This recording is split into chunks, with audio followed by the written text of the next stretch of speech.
Pagi untuk anak-anak Ibu. Selamat pagi, Bu. Selamat pagi, Bu. Ya, hari ini kita kembali ke pelajaran pendidikan agama Katolik dan budi pekerti. Nah, sebelum kita mulai pelajaran kita hari ini, Ibu akan mengabsen dulu ya, kita yang ada di ruangan ini. Icok ada, Hadir, hadir. Bu. Lydia, Hadir, Bu.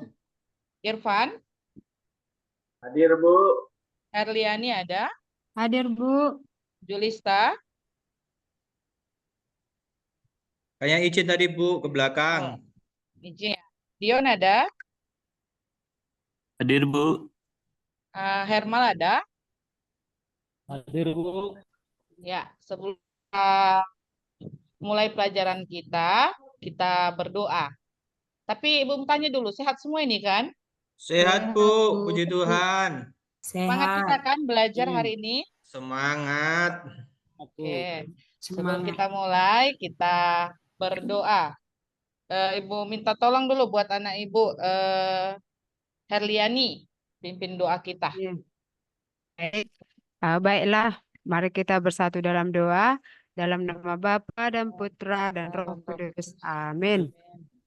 Allah Bapa yang bertata di dalam kerajaan surga, kembali kami bersyukur kepadamu Bapa atas berkat-Mu sehingga pada pagi hari ini Bapa kami berkumpul di kelas ini untuk menerima pelajaran dari Ibu Guru kami. Kami mohon kepadamu Bapa kiranya Engkau mencurahkan Roh Kudus-Mu di tengah-tengah kami supaya apa yang diajarkan oleh Ibu Guru kami dapat kami terima dan dapat kami laksanakan di dalam kehidupan kami masing-masing. Terima kasih ya Tuhan, terpujilah namamu kini dan sepanjang masa. Amin. Dalam nama Dalam nama Bapa dan Bapa Putra dan dan Putra Roh dan Kudus. Kudus. Amin. Oke, terima kasih buat anak kami Herliani ya. Ya, Nah, Bu. hari ini kita akan masuk ke pelajaran kita ya, tentang bersikap kritis dan bertanggung jawab terhadap media massa. Adapun tujuan pembelajaran kita, yakni peserta didik dapat memahami pengaruh media massa, ideologi dan gaya hidup yang berkembang saat ini, serta kita memiliki kesempatan bersama untuk mewujudkan bagaimana bersikap kritis dan bertanggung jawab sebagai perwujudan iman kepada Allah yang bersumber pada kitab suci dan ajaran gereja.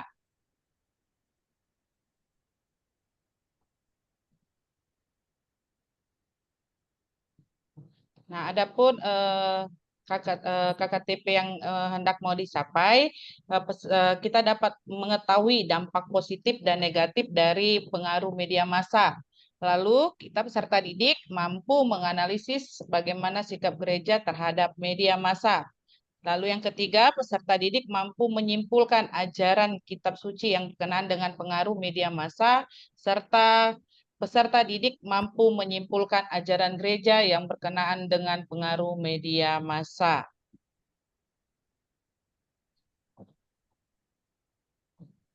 Nah, apa itu bersikap kritis? Ada yang tahu tidak apa itu bersikap kritis? Dengan kata kritis, anak-anak Ibu. Eh, berani apa ya? Kritis itu selektif, Bu. Apa ya? Selektif, Ya, selektif untuk bisa berhati-hati. perhatian ya. Ada lagi yang mau menjawab? Tidak menerima secara bulat-bulat apa yang didengar atau apa yang dilihat, Bu. Harus mencari kebenarannya dulu gitu, Bu. Iya. Nah, kita lihat bersifat kritis itu ya kita tahu melihat mana yang baik, mana yang buruk, selektif ya untuk Ya. memilih. Lalu apakah itu bersikap kritis terhadap media massa? Yakni kita dapat mengolah ya agar dapat meningkatkan kualitas kita. Lalu bersikap kritis itu terhadap media massa itu kita dapat lihat di apa?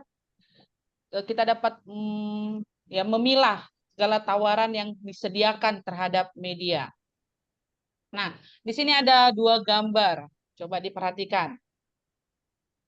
Ya, ini media yang zaman dahulu ya. Ada Iya. koran yang sekarang kan tidak ada lagi kan? Iya, Bu. ada jarang, ada pun waktu jarang ya, ada majalah, televisi, radio. Nah, kita lihat zaman sekarang yang lama ini pasti udah jarang sekali kita ini ya, kita pergunakan. Ya, sekarang orang itu kita lebih senang dengan apa? Gadget kita, handphone kita. Karena di handphone banyak sekali aplikasi-aplikasi yang dapat kita peroleh. Nah, ada beberapa pertanyaan yang Ibu sampaikan pada anak-anak Ibu yang akan kita jawab. Nah, apa yang kita ketahui tentang media massa? Siapa yang tahu? Media massa itu apa? Media massa itu alat untuk memberikan informasi, Bu. Itu Ya. bisa dalam bentuk cetak ataupun elektronik, Bu. Ya, benar. Ada lagi? Media massa? Sarana untuk membagikan informasi, Bu. Ya, terima kasih. Ya, itu sarana untuk membagikan informasi. Nah, seberapa sering anak-anak Ibu menggunakan media ini, media massa ini, seperti HP ataupun televisi? Seberapa sering kita menggunakannya? Tiap hari, Bu, main Tiap hari HP. ya. Tiap hari, Tiada Bu. tiada Tiada hari akhir, tanpa Bu. ini ya. Kalau senggang ya Ya. lihat.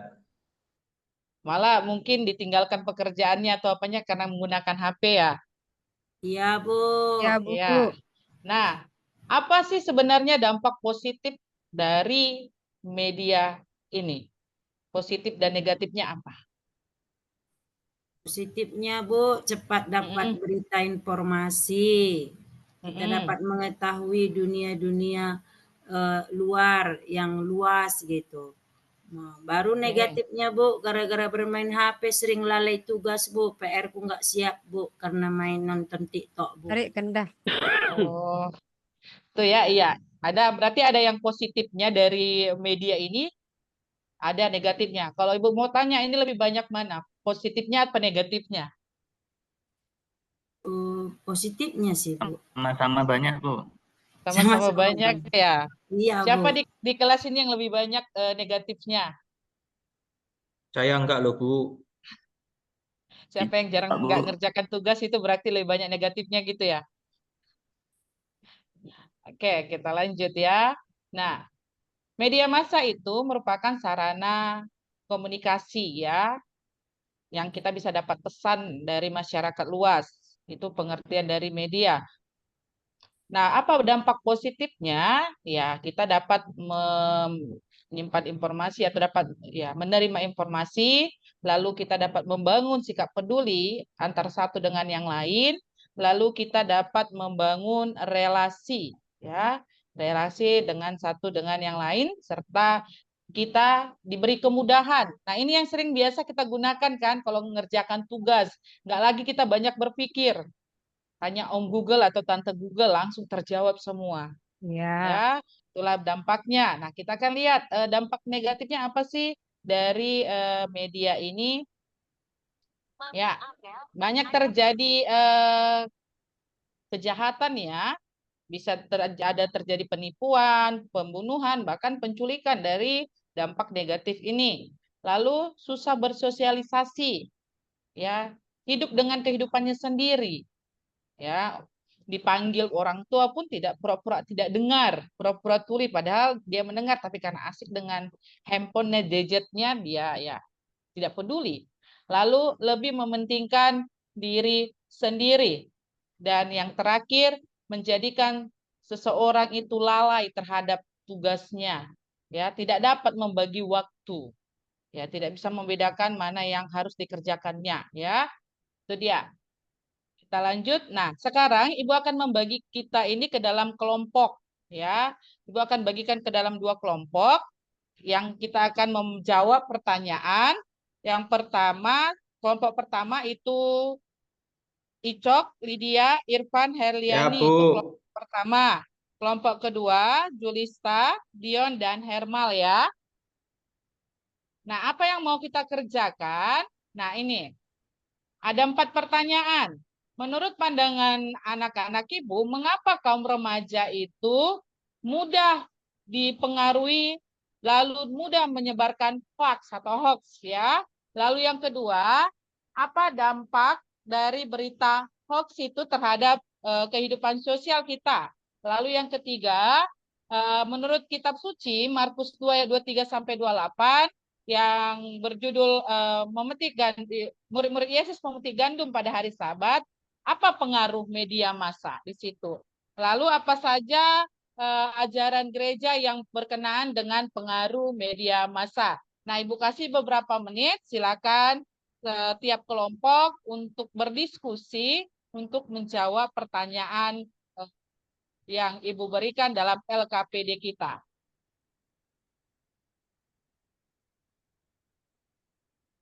Oke, ya, berarti sudah semua kan anak-anak Ibu mencarinya? Sudah, Bu. Ya, tadi Ibu lihat semangat sekali mengerjakannya dalam kelompok. Nah, kita akan lihat dulu. Kita akan lihat pertanyaannya. Nah, kita akan menjawab kelompok 1 dulu. Nomor 1. Menurut pandangan kelompok 1, mengapa kaum remaja itu ya mudah dipengaruhi atau menyebarkan berita hoax? Ayo, kelompok 1. Saya perwakilan kelompok 1, Bu. Oh, boleh silakan, anak Ibu Icok. Menurut pandangan kelompok kami, kenapa anak muda itu mudah dipengaruhi berita hoak? Itu karena kadang anak muda itu hanya menerima berita, tidak mengklarifikasi terlebih dahulu benar tidaknya, Bu. Jadi kadang kalau itu menarik untuk dibagikan, ya langsung dibagikan tanpa melihat kebenarannya, Bu. Jadi kadang berita itu yang disebarkan benar atau salah ya nggak tahu, karena ya asik aja untuk membagikan kayaknya beritanya bagus. Itu, Bu. Oke. Ya, terima kasih. Ya, itu asik aja ya. Pokoknya terima saja tanpa menyaring ya. Oke, dari kelompok 2. Ayo, dari kelompok 2. Siapa yang mau menjawab pertanyaan nomor 1? Kenapa kaum remaja itu mudah dipengaruhi atau menyebarkan berita hoax?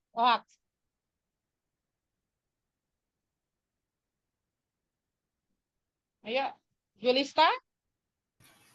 Menurut kelompok kami kan Bu, anak remaja itu mudah menyebarkan hoax itu karena belum mampu berpikir kritis Bu. Dia belum tahu sebab akibat dari menyebarkan berita hoax itu Bu, gitu. Oh iya, baik. Terima kasih. Belum mampu ya.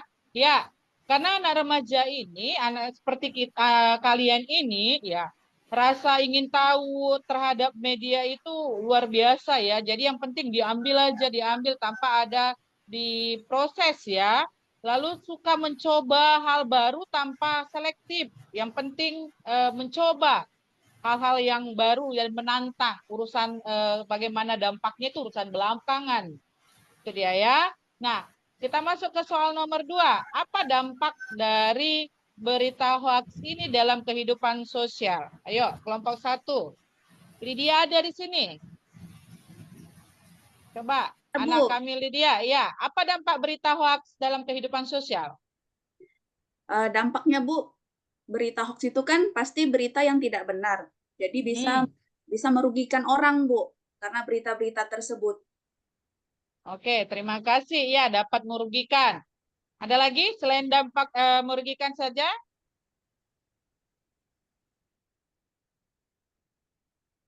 Itu saja. Kelompok 2 ada mau menjawab? Apa dampaknya dalam kehidupan sosial? Dion? Ada Dion? Ada Bu. Oke. Menyesatkan Bu. Apa? Menyesatkan. Oh, menyesatkan katanya. Menyesatkan kemana ini, Dion? Menyesatkan cara pandang atau cara pikir seseorang. Oh, menyesatkan cara pandangnya ya. Jadi kacau semua ya.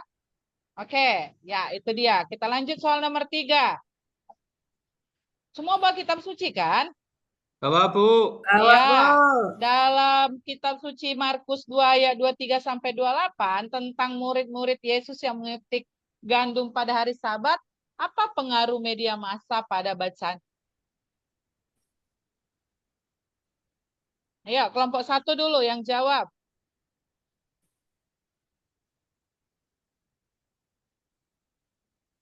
Irfan?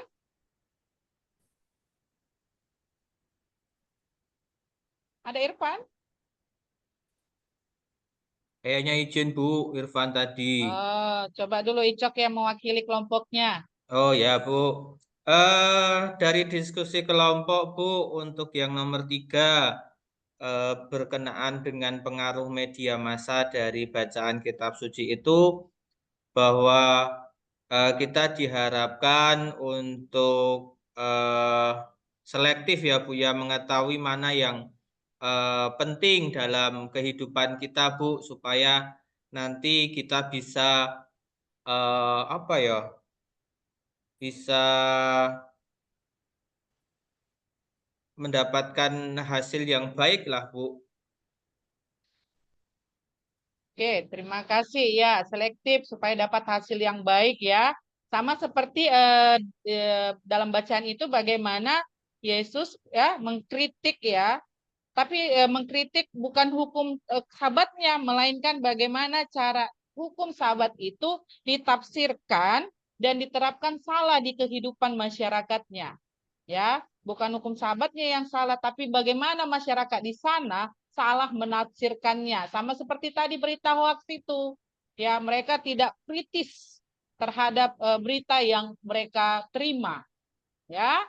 Oke, kita lanjut soal nomor 4. Upaya apa saja ya dalam ajaran gereja yang berkenaan dengan pengaruh media massa dalam dokumen Inter Mirifica artikel 9. Ayo, kelompok 2. Bisa diwakilkan oleh Julista? Upaya apa saja ajaran gereja ya Bu ya? Iya, dalam ajaran gereja, upaya apa saja yang berkenaan dengan media massa di dalam dokumen Inter Mirifica 9? Upayanya itu Bu,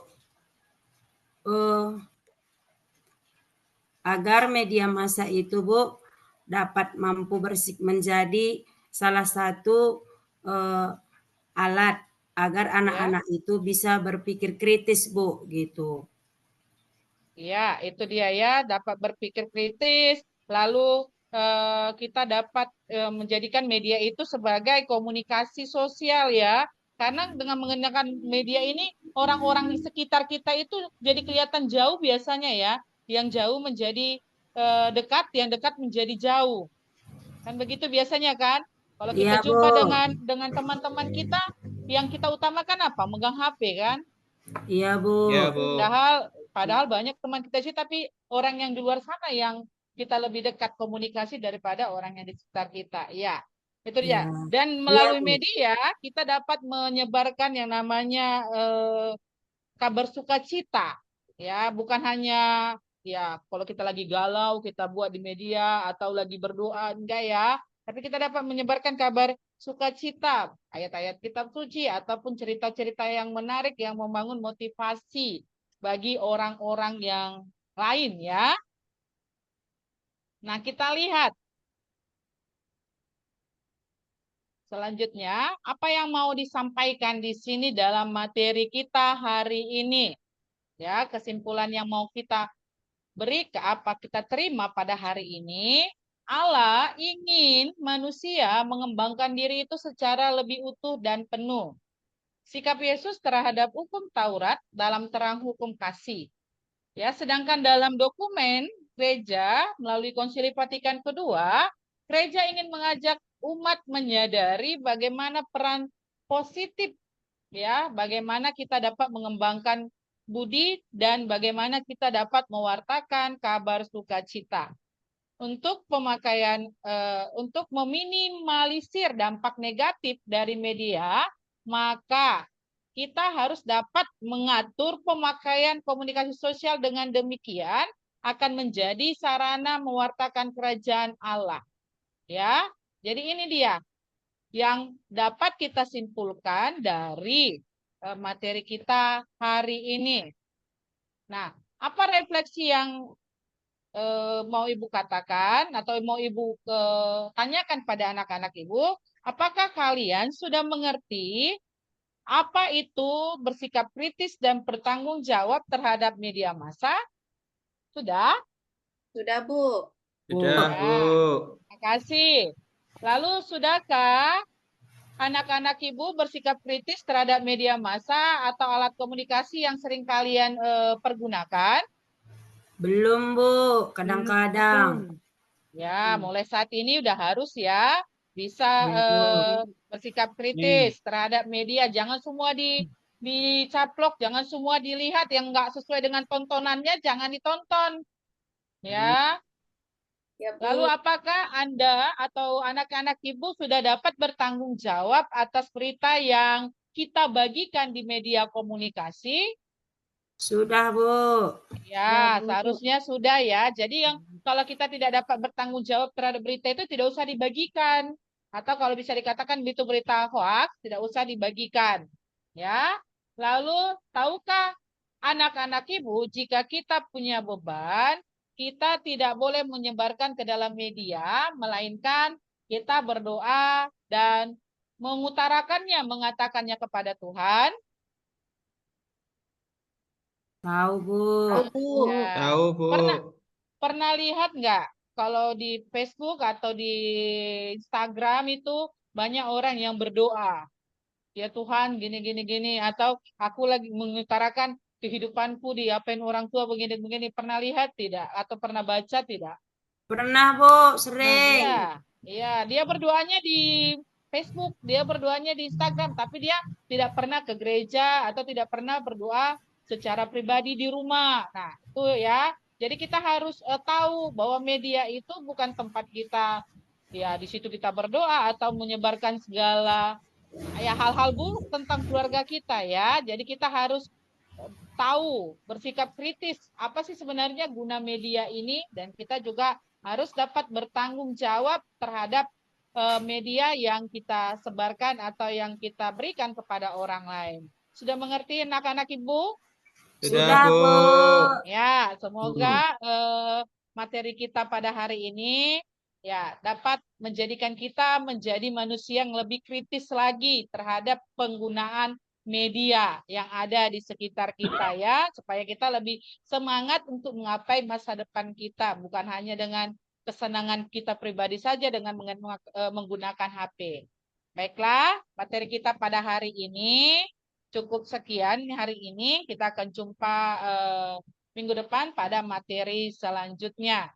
Untuk memimpin doa kita untuk penutup ini, Ibu minta dulu kepada Irfan untuk memimpin doa kita. Baik, Bu. Kedengaran, Bu? Kedengaran aku. Kedengaran. Kita bersatu dalam doa dalam nama Bapa dan Putra dan Roh Kudus. Amin. Tuhan Bapa kami yang Maha Baik, terima kasih atas pembelajaran hari ini. Semoga dengan pembelajaran ini kami semakin bijaksana dalam menggunakan media. Dampingilah kami Tuhan di dalam hidup kami sehari-hari. Demi Kristus Tuhan dan pengacara kami. Amin. Dalam nama Bapa dan Putra dan Roh Kudus. Amin. Amin. Terima kasih, kasih, Bapak, Bu. Ibu. Mohon ditanggapin.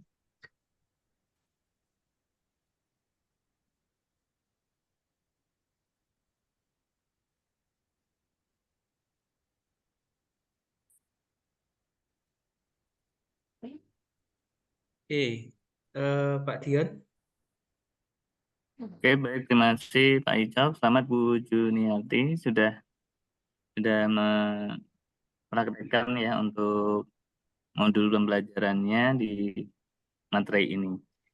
Secara garis besar menurut saya sudah bagus ya, alurnya juga mudah diikuti oleh siswa.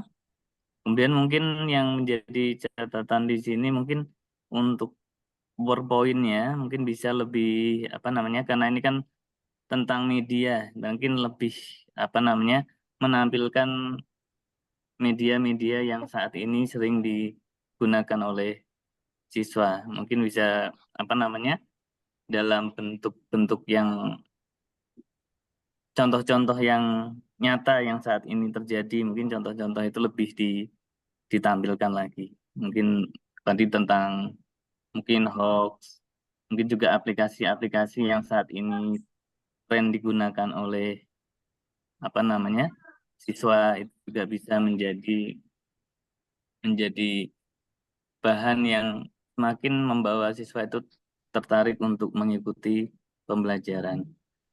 Ya, mungkin pengalaman saya dulu juga pernah menggunakan materi ini karena saya sering menggunakan studi kasus ya, jadi melihat apa namanya fenomena-fenomena yang saat ini terjadi tentang apa namanya penggunaan media itu menarik bagi siswa kalau mereka diajak untuk aktivitas yang bukan hanya diskusi tetapi lebih ke mencari, kalau berpikir kritis kan mungkin dari satu peristiwa yang saat ini lagi apa namanya di hot istilahnya ya, mungkin akan lebih menarik untuk para siswa. Mungkin dari saya sekian dulu. Baik Pak, terima kasih. Ada yang lain? Kalau dari saya Bu, untuk untuk evaluasi saja. Baik kalau ada yang ditayangkan ke anak itu berkaitan dengan berita hoax yang seperti apa sih yang lagi tren saat ini, lalu hal apa yang harus dicermati oleh anak-anak. Itu saja sih, lalu media yang saat ini lagi tren yang disampaikan Pak Dion tadi juga bisa menjadi sumber referensi. Itu saja. Oke Pak, terima kasih.